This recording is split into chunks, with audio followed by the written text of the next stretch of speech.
Hi guys! For today's video, samahan nyo ako gumawa ng pang-merienda na perfect sa darating na mahal na araw.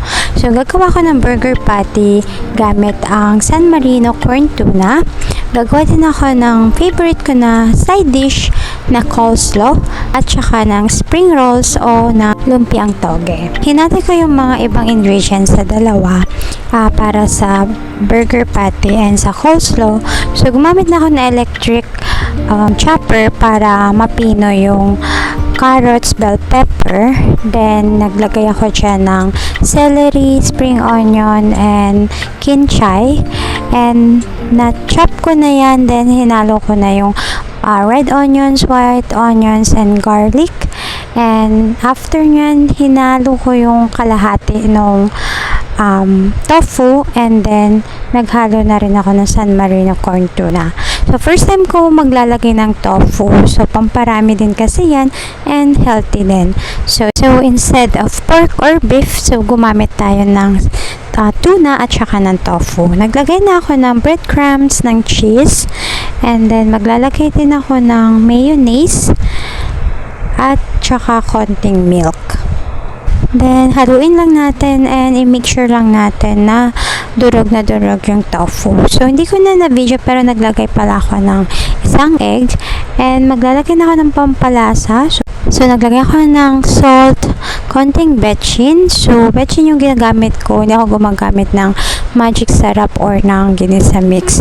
So, naglagay din ako ng paprika, ng pepper, and mahilig ako sa curry powder. So, naglagay ako ng konting curry powder at saka ng basil leaves. Lagay din pala ako dyan ng konting sugar and ng oyster sauce. And after ko ma-mix yung para sa burger patty, nagluto na rin ako ng lunch namin. So, fried tilapia and yung another favorite ko na lutong gulay ni Daddy.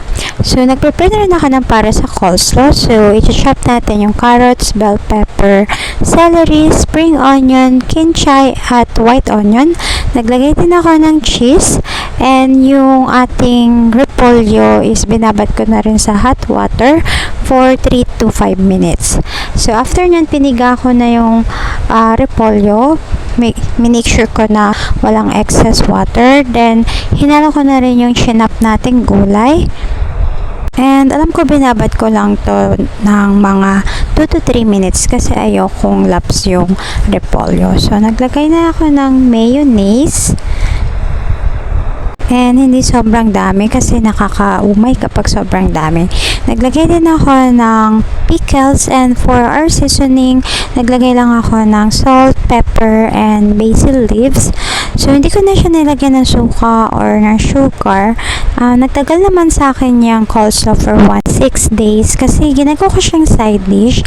Pawala kasi siya na umay and very refreshing yung lasa. And hinahalo ko rin siya pag gumagawa ako ng burger. And after niya, nag-lunch na rin kami. Napasarap nga yung kain ko kasi perfect talaga na sausawan yung toyo mansi sa tilapia. Then, nilagyan ko siya na Knorr seasoning na chili mansi. Then, after lunch, ginawa ko na rin yung burger patty. So, gumamit lang ako nung parang plastic na ginagamit sa sandwich or burger para hindi magdikit-dikit yung patty. Then, nilagyan ko pala ng cheese yung ating coleslaw bago siya ilagay sa fridge. Then, nagpahinga lang ako saglit. Then, pinirito ko na yung kalahati ng tofu. So, na-ready ko na yung toge. Meron tayong carrots. And, hiniwa ko ng maliliit yung tokwa. And, hinaluan ko pala ng singkamas and ng kamote yung ating lumpiang toge. So, gigisa ko lang muna yung toge. So, naglagay ako ng bawang at sibuyas. And, inuna ko yung carrots and yung kamote. So, pinagsabay ko na yan. Ginisa-gisa ko lang yan. So, as long as lumambot yung kamote, then, pwede ko na ilagay yung next ingredients. So, ayoko na mailaps yung carrots kasi maganda rin na medyo malutong siya. Then, nilagay ko na yung toge nung malambot na yung kamote. And para sa pampalasa, naglagay ako ng salt, pepper, konting betchin, naglagay konting paprika, and konting curry powder.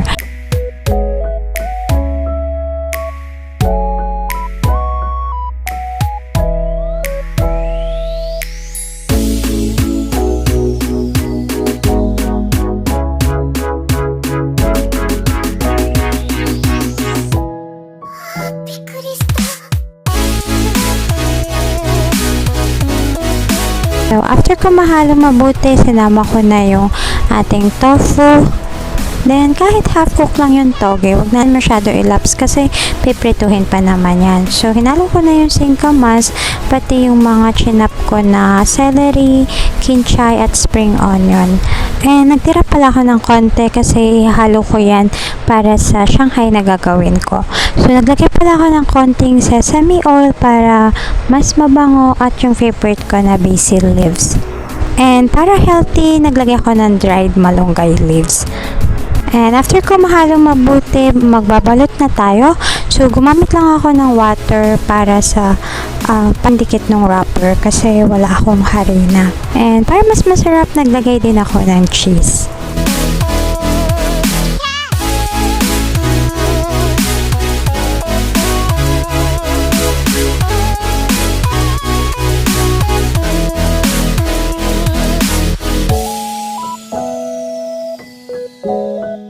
After ko magbalot, nagprito na nga rin ako at nagmatamis na rin ako ng kamote, and dahil may natirang wrapper, gumawa na rin ako ng cheese stick.